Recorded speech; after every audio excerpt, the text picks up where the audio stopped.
Hi, it's Clark on Sailing Vessel Temptress. Today we're going to talk about hurricanes, how to protect your boat, and how to decide what the darn things are going to do.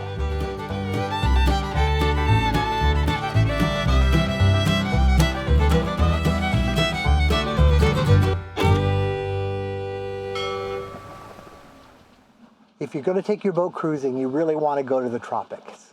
It's beautiful. It's got palm trees and beautiful water and all kinds of nice, warm, beautiful beaches. But during hurricane season, it has hurricanes.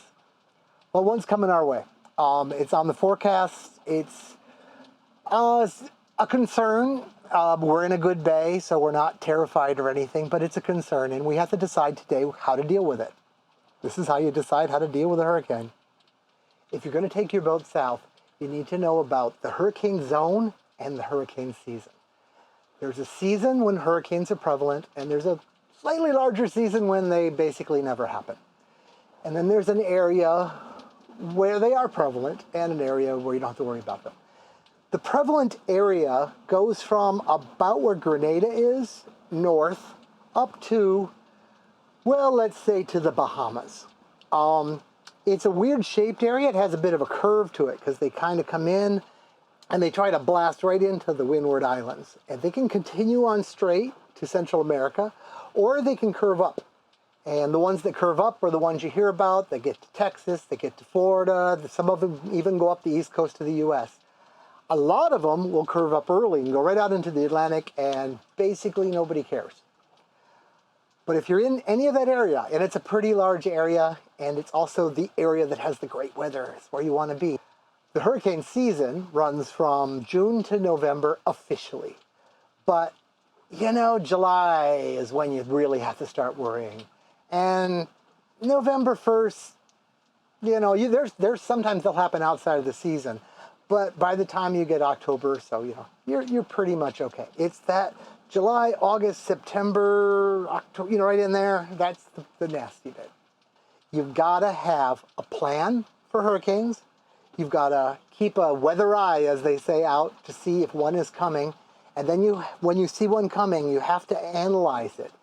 You'll find other people analyzing it, and that'll help a lot. But you're the captain. You've got to make your own analysis and decide, is this one a threat to me? And how much of a threat is? And then when you've decided how much of a threat it is, you've got to decide what you're going to do to protect yourself. So why do you think I thought to do this video today? Well, Hurricane Elsa is coming our way. And I'm doing that analysis right now. I'm deciding what to do, how to protect us, how to protect our boat. Let's start the analysis. Let's look at what the computer has for us.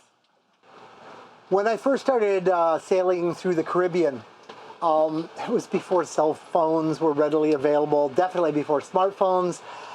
I had to use the ham equipment. I had to make a PACTOR request for a weather fax, and then I'd get a weather fax, and I considered myself lucky having that equipment. And I would get an update like every 6 hours and try to figure it out from that. Now I've got the internet, and I've got fast internet. I get moving graphics. I get lots of analysis. In a way, it's much, much easier. In a way, it's a little harder because there's basically two really good computer models now. We've got this US model and we've got a European model. There's some others too. And one thing I can guarantee you, the further out they go, the less they're going to agree with each other. So it's that old joke, a man with one watch knows what time it is. A man with two watches doesn't know. When you only had the one, you just kind of assumed it was right and watched for updates. When you've got two, you've got to kind of decide which one you trust. So let's take a look. We use Windfinder and Windy. Windfinder uses the US model, and we'll step through it a little bit. But here's what we got going. This storm right now, it's a hurricane, I believe, and it just passed the area Grenada. When I first peeked, it was just arriving there. And here's its center, and the winds spin around a hurricane in this counterclockwise direction. Since it's moving in the trades at like 20 miles an hour, there's a lot more wind on the top. In fact, the bottom of a hurricane in the trade winds is basically no wind at all. If it's blowing 25 and it's moving 25, it just sits there. It's hard to get your mind around, but generally if you're in the trades and the wind stops, it's because it was a hurricane. Okay, so let's let this go a little bit and see what it says is going to happen. Now, I'm hitting 3 hours at a time. And tomorrow afternoon, it's going to be, according to this model, fairly far south of us. We're up here. And passing underneath us.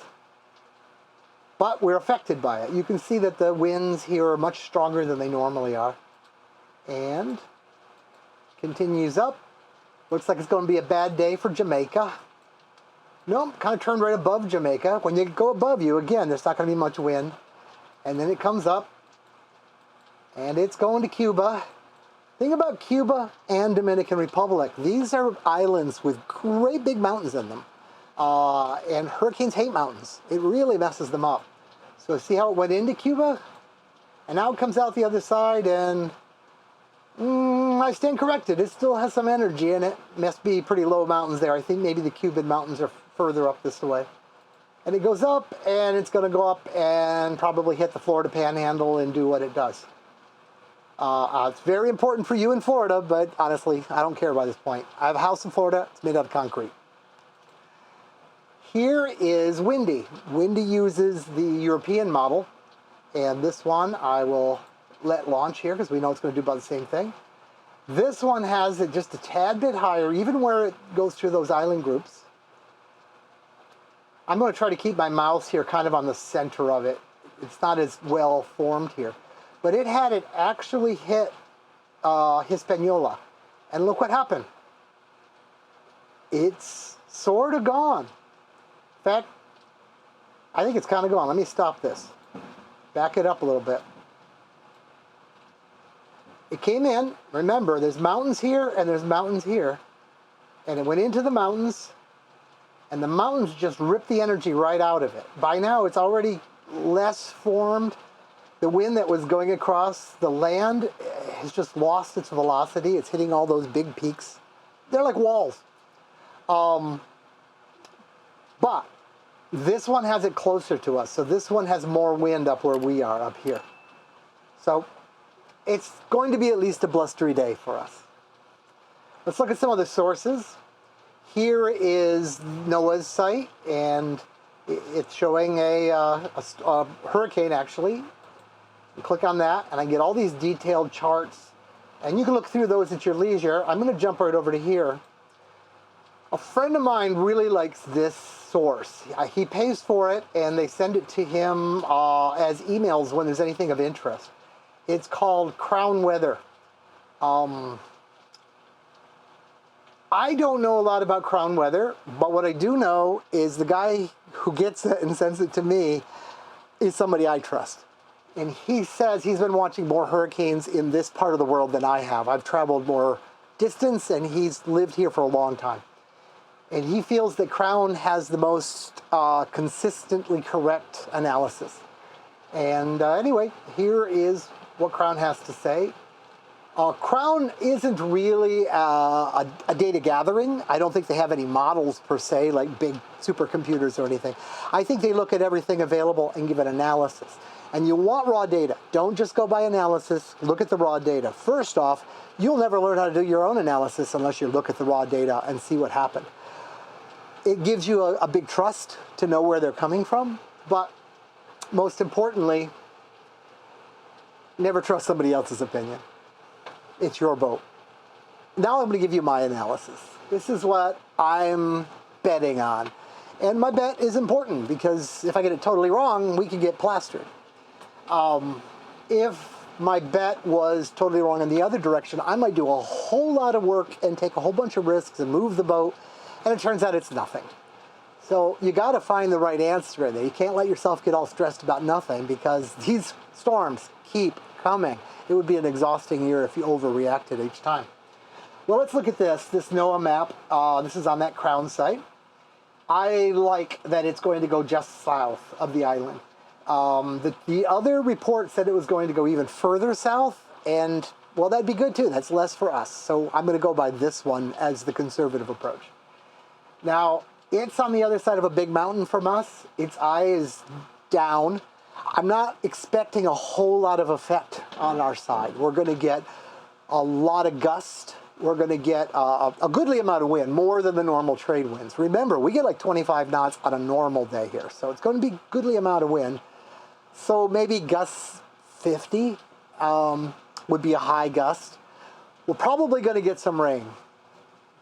Well, we leave our awning up until it blows 30, or we expect it to blow 30. That's kind of the line. So we're going to take down the awning. Don't want that up for a gust of 50. I don't trust it that far. Now, that's kind of sad because it's work to take it down, work to put it up. It's going to be hot without it until the storm comes. But one thing about a hurricane, we're going to get rain. And we can get our water tanks filled right up with nice rainwater.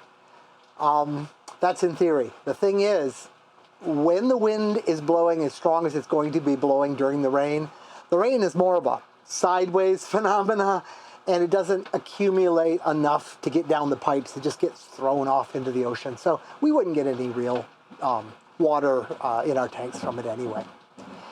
The other thing I'm going to do is, though I'm tied to a good mooring, and I trust it pretty much, I didn't go down and put it there myself, though. So it could have a weak link somewhere, and I want some protection. So I'm going to take one of my larger anchors, but one that's real easy to handle, and I'm just going to take it out in the dinghy and place it at the end of its rope. And fully expecting nothing to be affected, it's just going to sit there until the storm's over.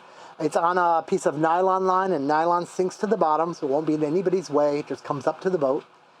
And when the storm's over, I'll go out in the dinghy and just pull it up and put it all away. Mainly it's out there in case the mooring breaks free. But it's out there in a direction that isn't exactly where I think the wind is coming from, but it's where, if I swung onto it, I would swing away from everybody else around. Because remember, I'm on a mooring, and I'm moving basically like this, right around my nose.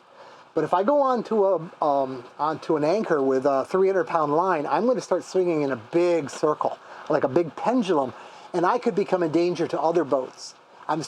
So I've got it set up mostly so if I had to swing onto it, I would stay away from the boats that are close to me on this side, and I might actually hit the mangroves over there, but I don't care. Mangroves don't do a lot of damage to boats if you hit them. It's steep right up to them. It's pretty deep usually near mangroves, and mangroves themselves are rather tough. You know, they'd rather not be hit by a sailboat, but they're quite resilient plants for that kind of a treatment. That's basically my plan. Just gonna sit here and enjoy a blustery day. One more thing I wish I would have done, and I'm gonna do it next week. You know that the growth in this bay is ridiculous. Temptress's bottom is way worse than that dinghy was in last week's video. In fact, I just know, I haven't dove down, but I just know that her propeller isn't even propeller shaped anymore. If I were in an emergency to dump my lines off the mooring and try to maneuver away, I'm a barge. I wouldn't even be able to get steerage way out of this boat. So what I should have done before, and I probably will do next week, because there's nothing like a hurricane to get you off your butt, is clean the bottom. Usually I go down and do that myself with my hookah, but in this bay, there's guys that make their livelihood doing it, and they don't charge a lot. First off, I'd rather just hire them because that is kind of a nasty job, and second off, helps them out. So they're going to be very happy, and next week they'll probably be here scrubbing the whole bottom of the boat, and that will give me a good start to hurricane season, so I could throw off my lines and run away if some great huge ship compared to us comes down on us. I don't want to get squashed like a bug.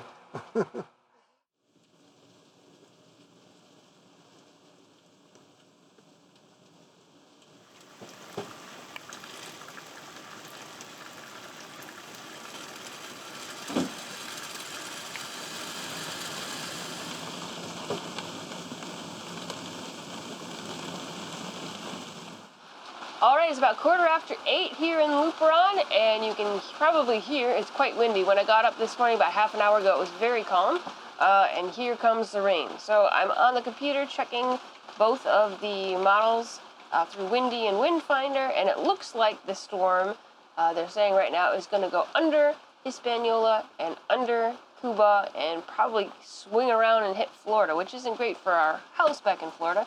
It'll be fine, I'm sure. But for us here, we don't have anything serious to worry about. Both of them are saying the same thing, going underneath for sure today. And so we're gonna have a rainy, stormy day. So we're gonna have some coffee. I'll probably put my hair, retain it some way. We'll make sure we got clothes on so that if anything happens outside with things blowing around or neighbor boats bumping around, we'll be around to help and take care of that. Otherwise, we're just sitting aboard most of the day.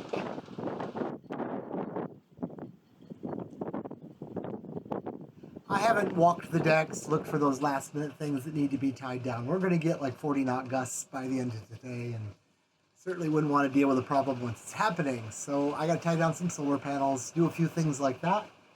And nice thing about the tropics is you don't have to wear a stuffy old raincoat. You just strip down a bit. It's 2:30. It's the peak of the storm. How are you feeling? Not good.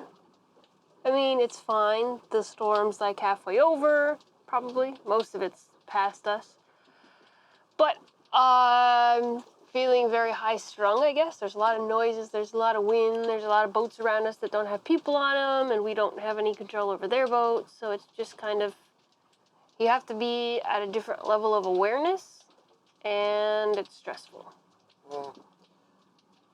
Well, it looks like all in all, we got off pretty easy. Yeah, I think it's fine. And I guess I'm also feeling bad that, like, the propeller isn't cleaned and some others, like, it's good that this wasn't a major hurricane because we're really not prepared for a major hurricane, but I guess that makes it a good practice run for us. Well, that was a hurricane experience. Pretty benign, but you know, if a hurricane experience has to be had, I'd rather it be uneventful. I hope that for us, and I hope it for you when you get out here.